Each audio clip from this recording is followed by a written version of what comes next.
Economic hardship has always sparked culinary genius. But nowhere was this more evident than in black kitchens across America during the 1960s through 1980s. While grocery budgets were tight and circumstances challenging, black mothers transformed humble, inexpensive ingredients into meals that families still dream about decades later. These were not poverty dishes. They were masterpieces of flavor, creativity, and love. From neck bones that fell off the bone to salmon croquettes that stretched a single can into dinner for six. These meals represented something far deeper than sustenance. They were expressions of resilience, cultural heritage, and the unwavering determination to feed families with dignity and joy, no matter the circumstances. But what made these inexpensive meals taste like absolute heaven? Here are 20 dishes that black mothers mastered, turning pennies into culinary gold. 1. Neck bones with rice and gravy. Pork neck bones cost almost nothing at the butcher shop, often selling for under $1 per pound in the 1970s. Black mothers would buy several pounds, season them generously with salt, pepper, garlic powder, and onion powder. Then simmer them low and slow for hours until the meat became tender enough to fall away from the bone. The result was a rich, deeply flavored gravy that transformed plain white rice into something extraordinary. Kids would fight over who got the meatiest bones, sucking every bit of flavor from the cartilage. These meals often stretched across 2 days. Monday's neck bones became Tuesday's soup with added vegetables from a garden. The kitchen would fill with that unmistakable aroma, a combination of rendered pork fat, caramelized onions, and slow-cooked bone marrow that neighbors could smell from down the block. It was not just about feeding the family affordably. It was about creating comfort and satisfaction from ingredients that others overlooked. The act of carefully picking meat from bones taught children patience and gratitude, turning mealtime into a ritual that bonded families together around the table. 2. Salmon croquettes, salmon patties.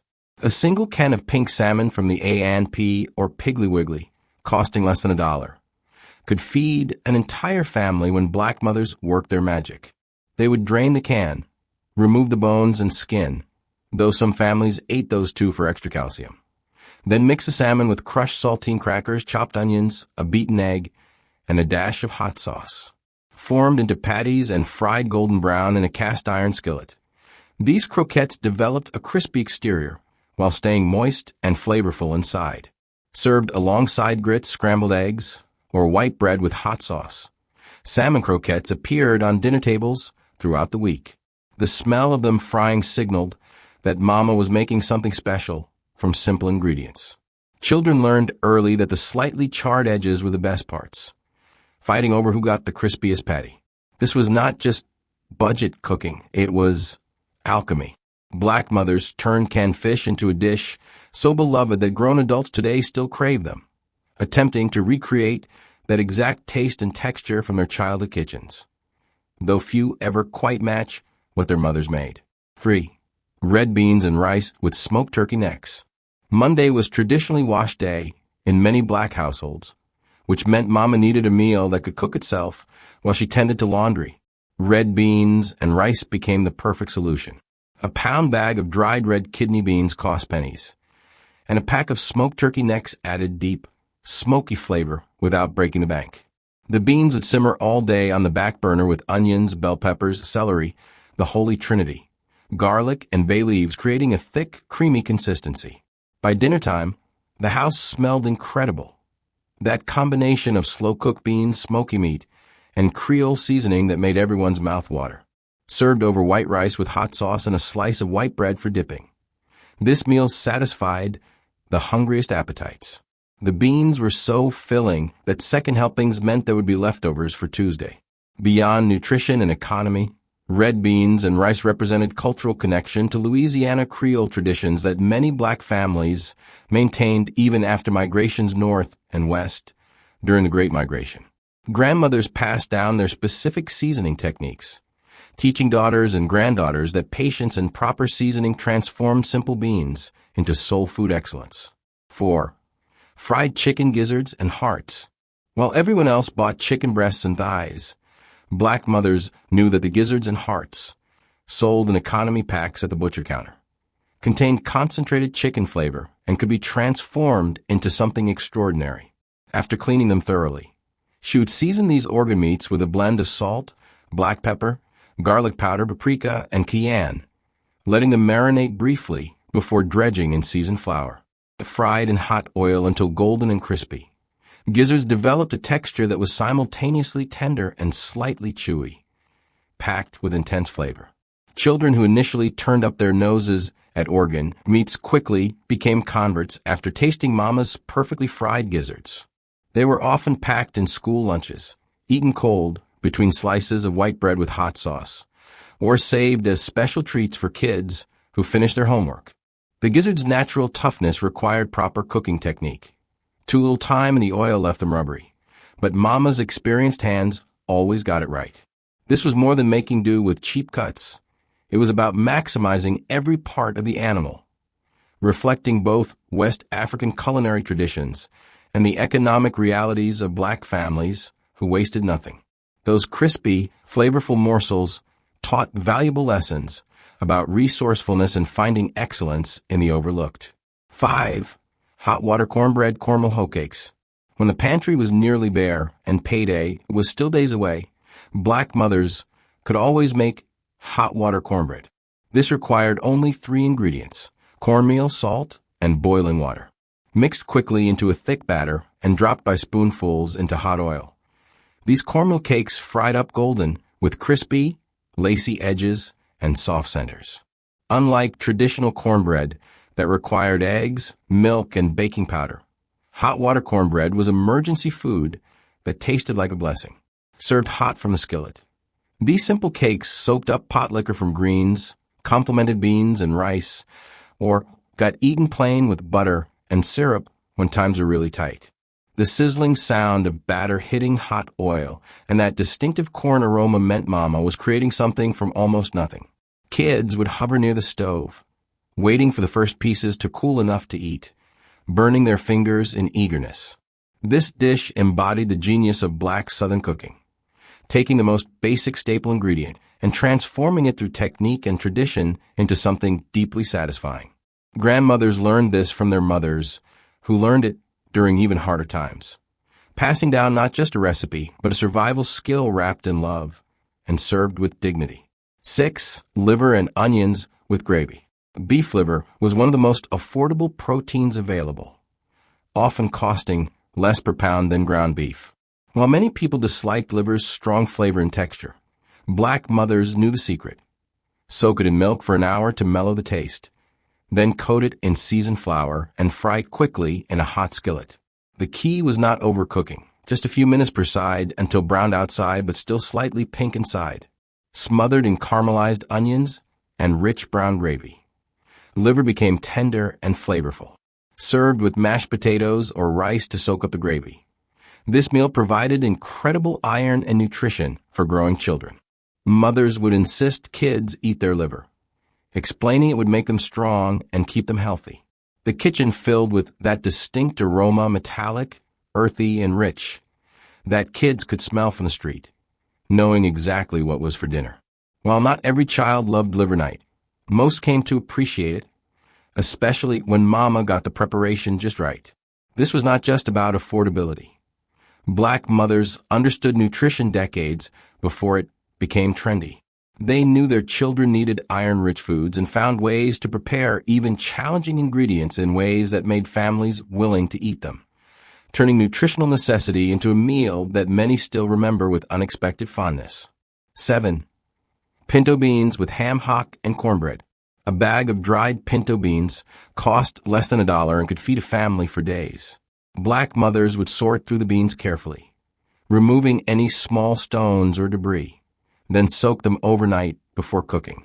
The next day, they would simmer with a ham hock, onions, garlic, and black pepper until the beans were creamy and the meat fell off the bone.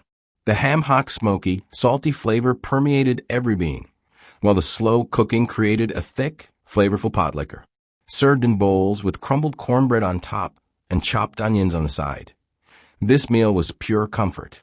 The combination of textures, creamy beans, tender meat, and slightly sweet cornbread created perfect harmony. Families would eat this for dinner, Then Mama would make bean sandwiches the next day with leftover cornbread, creating multiple meals from one pot. The sight of a big pot of beans on the stove meant security. It meant there was food regardless of financial circumstances. Children learned to appreciate the simple pleasure of well-seasoned beans, understanding that poverty and delicious food were not mutually exclusive. This dish connected families to agricultural traditions from the rural South, maintaining cultural memory through the act of cooking and sharing food that grandparents and great-grandparents had also depended upon. 8. Fried bologna sandwiches. Oscar Mayer bologna was already an economical meat, but Black mothers elevated it beyond the ordinary. Instead of serving it cold, they would fry thick slices in a skillet until the edges curled up and the meat developed a crispy, caramelized surface. The center would puff slightly, creating a texture completely different from the deli counter original. Placed on cheap white bread with yellow mustard, maybe a slice of government cheese if available. These sandwiches were Friday night dinners when paychecks had run out. The sizzling sound of bologna in the pan and its distinct fried meat aroma brought kids running to the kitchen. Some mothers made decorative cuts in the bologna to prevent curling and create pretty patterns. Others let them curl naturally, creating little meat cups that held extra mustard, served with potato chips or a handful of Kool-Aid. This simple meal satisfied everyone. It was not fancy, but it was consistent and reliable, proof that Mama could always provide something hot and filling. The ritual of frying bologna taught children that food did not need to be expensive to be special. The care taken in preparation, the attention to getting the browning just right, transformed processed meat into a comfort food that many Black adults today still crave, making fried bologna sandwiches occasionally as a nostalgic connection to simpler times. 9. Cabbage with smoked turkey tails. A large head of green cabbage cost less than 50 cents and could stretch across multiple meals. Black mothers would chop it roughly, then cook it down in a pot with smoked turkey tails, onions, garlic, and a splash of vinegar. The turkey tails, incredibly inexpensive yet packed with flavor, released their smokiness into the cabbage as everything simmered together. The cabbage would cook down to a fraction of its original volume, becoming tender and infused with that distinctive smoked meat taste. The pot liquor, the flavorful liquid left after cooking, was precious, soaked up with cornbread or rice. Some families drank it straight from a cup, believing it carried healing properties. The smell of cooking cabbage filled the house completely. Neighbors knew immediately what was on the menu. While kids sometimes complained about eating cabbage, most learned to love it when prepared this way, especially fighting over the tender meat from the turkey tails. This dish provided nutrition through lean protein and vitamin-rich vegetables, while costing almost nothing. It represented the wisdom of Black mothers who understood that vegetables did not have to be boring or bland. Proper seasoning and the addition of flavorful meat made even humble cabbage crave-worthy. The tradition of cooking greens and cabbage connected families to West African culinary practices maintained through centuries. 10. Chicken backs and dumplings. Chicken backs, the bony section remaining after breasts, thighs, legs, and wings were sold separately, were virtually given away at butcher shops. Black mothers recognized these discarded pieces contained tremendous flavor in the bones, skin, and small bits of meat. She would simmer the chicken backs for hours with onions, celery, carrots, and herbs, creating a rich, golden broth. The meat would be picked from the bones, added back to the pot, and then came the magic: homemade dumplings, mixed from flour, baking powder, salt, and milk or water when milk was scarce. The dumpling batter was dropped by spoonfuls into the simmering broth. They would puff up as they cooked, becoming fluffy clouds that soaked up the flavorful liquid. The result was a one-pot meal that warmed bodies and souls, especially during winter months. Children would eagerly count how many dumplings they got, considering it a treat to find a piece of chicken hidden in their bowl. This was not just stretching a dollar. It was creating something extraordinary from parts others threw away.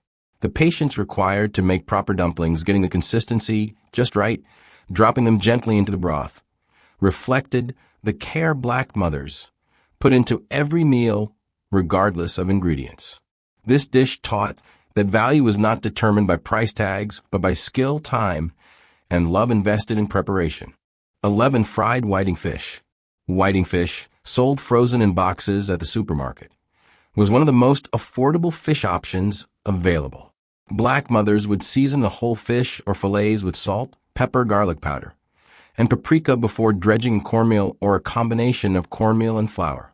Fried until golden and crispy, the whiting developed a crunchy coating, while the mild white fish inside stayed moist and flaky. Served with hot sauce, white bread, and maybe some baked beans or coleslaw. This was Friday fish dinner. The tradition of eating fish on Fridays connected to both Catholic influence and Southern coastal traditions. The kitchen would fill with that distinctive fried fish smell, crispy, oceanic, and unmistakable. Kids learned early how to navigate the small bones, developing the skill of eating whole fish carefully. Leftover fish appeared in sandwiches the next day, still delicious cold with hot sauce and bread. This meal represented more than economy. It connected families to maritime traditions and the cultural practice of fish fries that brought communities together. The ritual of frying fish, the specific technique of getting the coating perfectly crispy, was passed from grandmother to mother to daughter, maintaining culinary traditions while feeding families affordably. Many Black adults today still associate Friday nights with fried fish, the memory of that taste and smell deeply embedded in childhood nostalgia. 12. Oxtails with gravy. Oxtails were once among the cheapest cuts of meat, relegated to soup bones before Black mothers revealed their incredible potential. These tough, gelatinous sections of tail required hours of slow cooking to transform properly. Seasoned heavily with salt, pepper, onion powder, garlic powder, and browning sauce. Then browned in a pot before adding water and simmering until tender, oxtails produced the richest, most flavorful gravy imaginable. The meat would fall from the bones, and the marrow and connective tissue created a thick, luxurious sauce. Served over white rice or with rice and peas Caribbean style, oxtails were special occasion food despite their low cost. The kitchen smelled incredible during the hours of cooking, that deep, beefy aroma that made everyone's stomach growl in anticipation. Kids learned to suck the marrow from the bones, considered the best part. The gravy was so good that families would fight over who got to sop up the last bits with bread. This dish embodied the transformation of poverty cuts into gourmet meals through skill and patience. Black mothers understood that tough meat needed time, moisture, and proper seasoning to reach its potential. Oxtails taught valuable lessons about delayed gratification. The meal took most of the day to prepare, but the result justified every minute. Today, oxtails have become trendy and expensive, but for families in the 1970s, they represented accessible luxury created through traditional cooking knowledge. 13. Grits and eggs. Stone-ground grits cost almost nothing, and eggs were relatively affordable even during tough times. Black mothers made grits the proper way, slowly cooked with butter, salt, and sometimes a little milk until they reached perfect creamy consistency. Served alongside scrambled eggs seasoned with salt, pepper, and a little butter, this breakfast or dinner when money was tight provided filling protein and carbohydrates to start or end the day. The ritual of cooking grits properly could not be rushed. They required constant stirring and attention, cooking low and slow until the individual grains softened and swelled. Some mothers added cheese, creating the ultimate comfort food. The combination of hot, buttery grits and fluffy eggs satisfied completely, sticking to ribs through long school days or work shifts. Children learned to eat grits properly. Some liked theirs swimming in butter. Others preferred them thick enough to hold a fork upright. This dish connected families to Southern agricultural traditions, as grits were a staple made from corn, a crop central to Southern farming. The simplicity of grits and eggs belied their importance. They represented reliable nourishment, cultural continuity, and a mother's ability to create satisfaction from the most basic staples. Many Black families ate this meal weekly, if not daily, finding comfort in its consistency and taste. 14. Chitlins. Chitlins, cleaned pig intestines, were among the cheapest meats available. though preparing them required significant time and effort.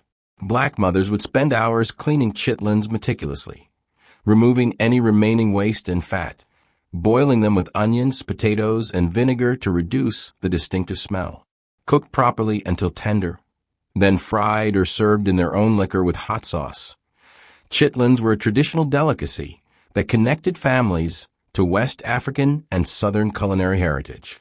The smell of chitlins cooking was polarizing. Those raised eating them found it familiar and appetizing, while others found it challenging. But at the table, served with vinegar hot sauce and saltine crackers or cornbread, chitlins were celebration food, despite their humble origins. They appeared during holidays and family gatherings, representing not poverty but tradition and cultural pride. The labor-intensive preparation demonstrated a mother's dedication. Spending an entire day cleaning and cooking intestines was an act of love and cultural preservation. Eating chitlins was initiation into family tradition. Elders would watch to see if younger generations developed a taste for them, marking cultural continuity across generations. While not everyone loved them, chitlins represented something deeper than food.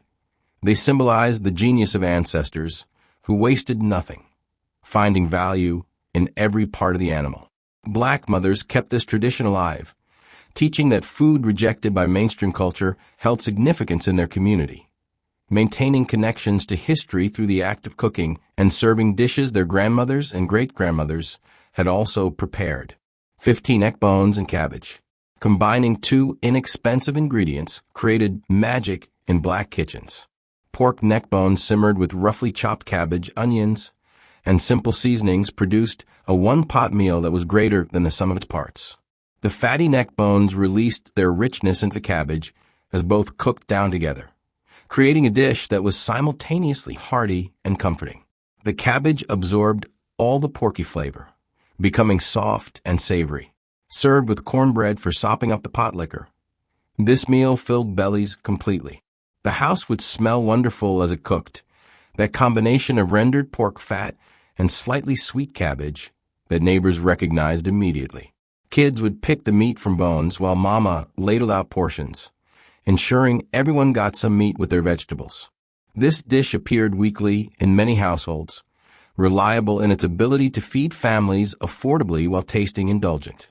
Beyond economics, neck bones and cabbage represented the agricultural connections many black families maintained to rural southern roots. Even after migrations to urban areas, these traditional combinations persisted, maintaining culinary links to grandparents who had farmed or lived closer to food sources. The simplicity of the dish, requiring only time, seasoning, and heat, meant that any mother could make it successfully, passing down both recipe and technique through generations. The lessons learned while eating this meal: pick your bones clean, don't waste food, appreciate what you have, extended beyond the dinner table into broader life philosophy. 16. Fried pig's feet. Pig's feet sold cleaned and sometimes pre-cooked at the butcher counter. Cost very little but provided substantial meat when prepared properly.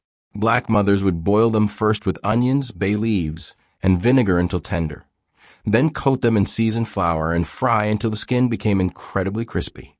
The combination of tender, gelatinous meat inside with a crunchy exterior created unique texture. Served with hot sauce and white bread, pig's feet were soul food at its finest. Eating pig's feet required skill and patience, navigating the small bones, appreciating the various textures of skin, fat, and meat. Children watched how adults ate them, learning the proper technique of picking every bit of meat without wasting anything. The vinegar and hot sauce cut through the richness, balancing flavors perfectly. Pickled pig's feet sold in jars appeared in homes as snacks, but fresh fried pig's feet were the superior version, worth the effort of preparation. This dish connected families to West African foodways where every part of animals was utilized and celebrated. The willingness to eat and enjoy pig's feet marked cultural identity. While mainstream America rejected organ meats and unusual cuts, black communities maintained appreciation for these traditional foods. Mothers who prepared pig's feet earned special respect for their culinary skills. as getting them perfectly tender yet crispy required experience and technique. The memory of perfectly fried pig's feet remains strong for those who grew up eating them, representing not just food, but cultural pride and family traditions maintained through generations. 17. Homemade macaroni and cheese. While box-craft macaroni and cheese was convenient, Black Mother's homemade version transformed simple pasta and cheese into something sublime. Using elbow macaroni, eggs, evaporated milk, sharp cheddar cheese, often government surplus cheese that melted beautifully, butter and seasonings, Mama would create a creamy, rich mac and cheese baked until golden and bubbling. The top would develop a slightly crispy crust while the inside stayed creamy and cheesy. Served as a side dish with Sunday dinner or as a main meal when meat was scarce, homemade mac and cheese was ultimate comfort food. The smell of it baking filled the house with anticipation. Kids would fight over corner pieces where the cheese got extra crispy and golden. Leftover mac and cheese, if there was any, got eaten cold straight from the refrigerator the next day. Still delicious and satisfying. The dish cost very little to make, but tasted expensive, demonstrating again how Black mothers turned basic ingredients into extraordinary meals. The tradition of making mac and cheese from scratch, not relying on boxes, represented taking pride in cooking. The specific techniques, how much egg to use, when to add the cheese, what temperature to bake, were passed down carefully from grandmother to mother to daughter. Each family had their version, some preferring it extra cheesy, others liking it firmer, some adding breadcrumbs on top. This dish appeared at every holiday, every family gathering, every Sunday dinner, becoming as essential to Black cuisine as any traditional soul food. The memories of Mama's mac and cheese remain powerful, with grown children often calling to ask for the exact recipe, hoping to recreate that perfect taste from childhood. 18 lima beans with ham hock. Large dried lima beans, butter beans, were cheap, filling, and nutritious. Black mothers would soak them overnight, then cook them low and slow with a ham hock, onions, and simple seasonings. The beans would become creamy without falling apart, absorbing the smoky flavor from the ham while creating a thick, satisfying pot liquor. The ham hock meat, once tender, would be picked from the bone and stirred back into the beans. Served over rice or with cornbread, lima beans were hearty enough to be a complete meal. The buttery texture of properly cooked lima beans, combined with smoky ham flavor, created comfort in a bowl. Children who initially resisted eating beans learned to love them prepared this way, especially when Mama let them have extra pieces of ham. The pot would simmer for hours, filling the kitchen with that homey aroma of slow-cooked legumes and smoked meat. This dish provided excellent protein and fiber, while costing almost nothing to prepare. Like other bean dishes, it could stretch across multiple days, served first as dinner, then repurposed into bean soup with added vegetables. The lessons of bean cooking: patience, proper seasoning, understanding how ingredients transform over time, extended beyond the kitchen. Black mothers teaching daughters to cook lima beans properly were passing down not just recipes, but life skills about resourcefulness, planning ahead, soaking beans overnight, and creating abundance from simplicity. The humble lima bean, transformed through traditional cooking knowledge, became soul food worth remembering decades later. 19. Cornmeal mush with syrup. When the pantry was nearly empty, cornmeal mush, also called cornmeal porridge, provided hot, filling breakfast or dinner. Cornmeal cooked slowly in water or milk with a pinch of salt until thick and creamy, then served in bowls with butter and syrup, maple or cane when available. The hot cereal was simple but deeply satisfying, warming from the inside out. Some mothers added cinnamon or vanilla when available, elevating the dish slightly. Children would blow on steaming spoonfuls, watching the butter melt into golden pools on top. The combination of sweet syrup with buttery, slightly gritty cornmeal created perfect comfort food. Leftover mush would firm up in the refrigerator, and Mama would slice it the next day, frying the slices until crispy on both sides. A completely different, but equally delicious preparation. This versatility meant cornmeal served families twice from one pot. Cornmeal mush connected families to historical foodways, extending back to enslaved ancestors who had relied on cornmeal as a staple. The simplicity of the dish, requiring only cornmeal water and heat, meant it could be made under any circumstances. Yet, Black mothers elevated even this basic porridge through proper technique and the addition of whatever small luxuries were available. The memory of hot cornmeal mush on cold mornings eaten quickly before school remains vivid for many who grew up in homes where mothers made miracles from minimal ingredients. It taught that satisfaction did not require complexity or expense, just care and preparation and gratitude for what was available. 20. Fried Spam with eggs. Spam, the canned meat product from Hormel, was shelf-stable, affordable, and surprisingly versatile in the hands of Black mothers. Sliced thick and fried until the edges caramelized and crisped, Spam transformed from unassuming canned meat into something delicious. Served alongside scrambled eggs, grits, or toast, it provided protein for breakfast or dinner when fresh meat was unavailable or unaffordable. The salty, slightly sweet flavor of Spam complemented eggs perfectly. The distinct sound and smell of Spam frying, that sizzling, slightly salty aroma, signaled that breakfast was almost ready. Kids would watch as the pink slices turned golden brown, edges curling slightly, fat rendering into the pan. Some mothers made Spam sandwiches for school lunches, fried Spam between white bread with mustard, creating meals that kids actually looked forward to eating. The canned meat's long shelf life meant it was always available in the pantry, reliable backup when the refrigerator was empty. While Spam was industrial food rather than traditional soul food, Black mothers incorporated it into their culinary repertoire during the mid-20th century, especially during economic hardships. The ability to transform even processed canned meat into satisfying meals demonstrated the adaptability and creativity that characterized Black cooking. Today, Spam remains popular in many Black households, partly from nostalgia and partly from genuine appreciation for its taste when prepared properly. The memory of Mama's fried Spam reminds people that good food was not about expensive ingredients, but about love, care, and the knowledge to make anything taste good through proper preparation and family tradition.